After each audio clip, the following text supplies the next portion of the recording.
માણાવદર બેઠક પર મતદારો દ્વારા 7 મેના રોજ 4 ઉમેદવારોનું ભાવિ ઈવીએમમાં કેદ થયું હતું, જેઓના ભાવિનો આજે ફેસલો થયો છે।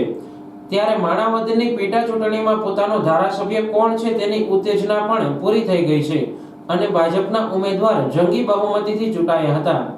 વિધાનસભા 2024ની પેટા ચૂંટણી જંગમાં માણાવદર બેઠક પર 53.93% મતદાન નોંધાયું હતું। સવારે 8 વાગ્યાથી મતગણતરી પોરબંદર પોલિટેકનિક કોલેજમાં શરૂ થઈ હતી। ત્યારે માણાવદર બેઠક પર પેટા ચૂંટણીમાં ભાજપની શાનદાર જીત થઈ છે, જેમાં અરવિંદભાઈ લાડાણીની 31,016 મતથી જીત થઈ છે, જે માણાવદરના ઇતિહાસમાં સૌથી મોટી લીડ હોવાનું જાણવા મળે છે।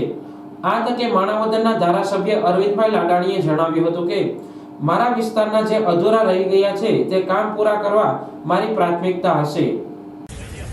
આપણા 85 માણાવદર વિધાનસભાના ઇન્ચાર્જ સાવટડેરીના ચેરમેન દિનેશભાઈ તેમજ તમામ માણાવદરના ભારતીય જનતા પાર્ટીના કાર્યકરો, આગેવાનો, વડીલો અને મિત્રો, સભા સરઘસનો જે મુદ્દો આપણને દિનેશભાઈ કીધો, આપણે પણ એને માન આપવું જોઈએ। આવી કોઈ ઘટના બની હોય તો આપણે પણ એમાં દુઃખમાં ભાગીદાર થવું જોઈએ।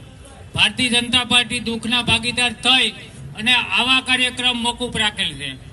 મિત્રો, વિશેષ બીજું તમને એ કહું કે આજે જે રિઝલ્ટ આવ્યું 85 માણાવદરમાં 31,000 મતની લીડથી હું જીતો, એમાં માણાવદર શહેરની લીડ 4,000થી પણ વધારે, કલ્પના બહારની લીડ બધાય ધારી નહોતી મુજબ લીડ મળી। આ બધાયનો શ્રેય તમારો છે। હું નથી જીતો, તમે બધાય જીતા।